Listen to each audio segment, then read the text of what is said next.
안녕하세요. 성도 여러분 반갑습니다. 김관훈 목사입니다. 오늘 눈꽃 큐티 함께 하겠습니다. 창세기 32장 1절부터 12절 말씀이죠.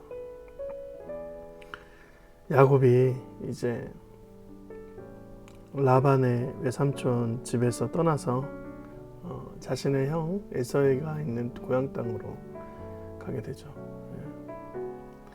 에서와 떨어져 있는 기간이 한 20년이 지났어요. 그 땅으로 가더라도 에서의 마음이 풀렸는지 짐작도 되지 않습니다.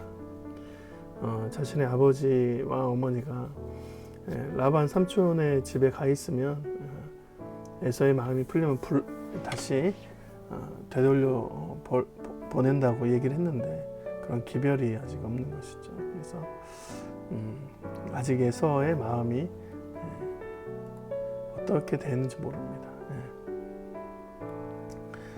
야곱은 참 많은 날 동안 죽음의 고비를 넘겼던 것 같아요. 고향에서도 에서에게 도망 나온 자였고 외삼촌 집에서도 부가 임했는데도 불구하고 외삼촌을 통해서 해를 당할 위기에 처할 수도 있는 상황이었던 것이죠.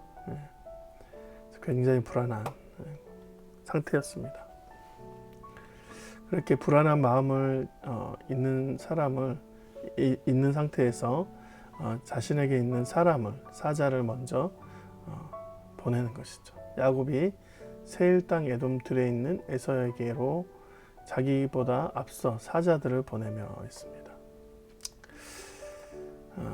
자신이 먼저 가기에는 아직도 두려움이 많아서 고향 땅으로 먼저 사람을 보내죠. 고향 땅에서는 여전히 에서가 주도권을 잡고 있어요. 그래서 그 땅의 주인처럼 여기고 있죠. 그들에게 이제 가서 먼저 이런 내용들을 전하라고 합니다. 그들에게 명령하여 이르되 너희는 내 주 에서에게 이같이 말하라. 주의 종 야곱이 이같이 말하기를 내가 라반과 함께 거류하며 지금까지 머물러 있었사오며.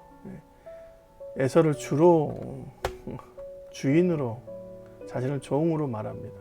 그만큼 낮게 여긴다는 것이죠.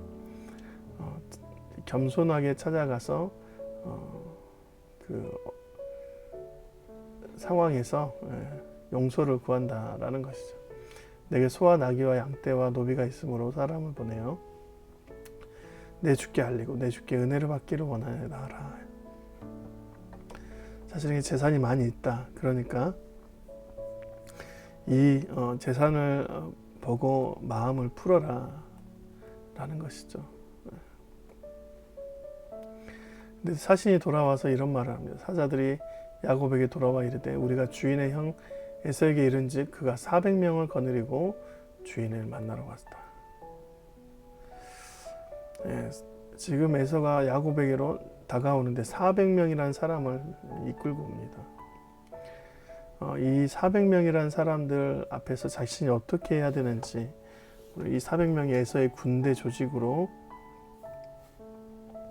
자신의 모습을 좀 헤아리지 않을까라는 두려움이 있었어요. 그래서 야곱이 이렇게 말하죠. 야곱이 심히 두렵고 답답하여 자기와 함께한 동행자와 양과 소와 낙타를 두 떼로 나누고 이르되 에서가 와서 한 떼를 치면 남은 한 떼는 피하리라 하고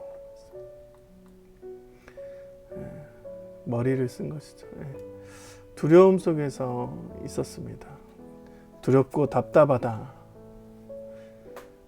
그리고 두 떼로 나눠서 한 떼가 당하면 나머지 한 떼를 데리고 도망가겠다.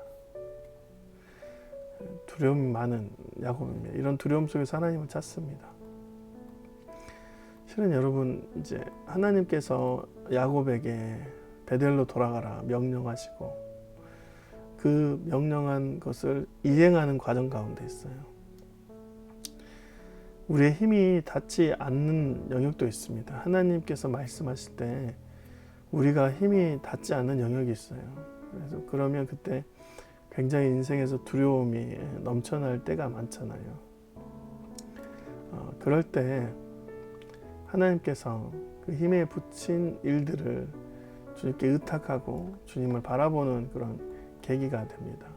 야곱이 또 이르되 내 조부 아브라함이 하나님 내 아버지 이삭이 하나님 여호와여 주께서 전에 내게 명령하시기를 함께 하나님이 가라 그랬다. 내 고향 내 족속에게로 돌아가라. 내가 내게 은혜를 베풀리라 하셨나이다. 하나님이 가라고 하셨지 않겠느냐. 나는 주께서 주의 종에게 베푸신 모든 은총과 모든 진실하심을 조금도 감당할 수 없사오나 지금 도저히 자신의 힘으로는 되지 않으나 내가 지팡이만 가지고 이 요단을 건넜더니 지금은 두 때나 이루었나이다. 하나님께서 나에게 없는 모든 것을 주님이 채우셔서 지금 두 때나 있습니다. 내가 주께 간구하오니 내 형의 손에서 에서의 손에서 나를 건지시옵소서.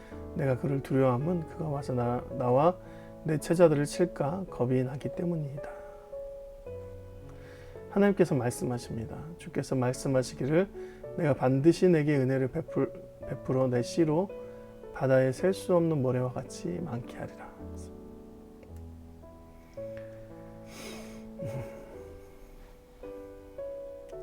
우리가 가끔 두렵고 풀리지 않을 때, 막막할 때 누군가 이런 말들을 하는 것은 참 좋습니다. 누군가한테 들어주는 사람이 있으면 좋아요.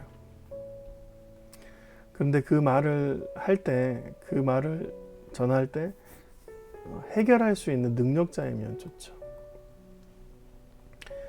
야곱에게는 2명의 아내와 또 13명의 자녀들과 여종이 또 2명 있고 또 자신을 따르는 수많은 종들이 있었습니다. 그런데 이런 상황에서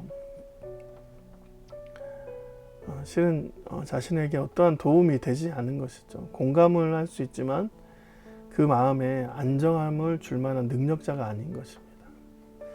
우리의 기도를 들으시는 하나님께서는 모든 것을 해결할 수 있는 능력자라는 것을 야곱이 말하는 것이죠.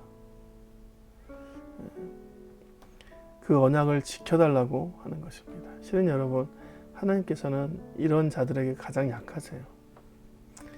하나님께서 언약을 주시고 그 언약에 순종하는 주님의 백성들 앞에서 그 말씀을 가지고 주님 앞에 나아갈 때 그 말씀을 당당히 부르며 이루어 달라고 했을 때 하나님은 그 앞에서 자신의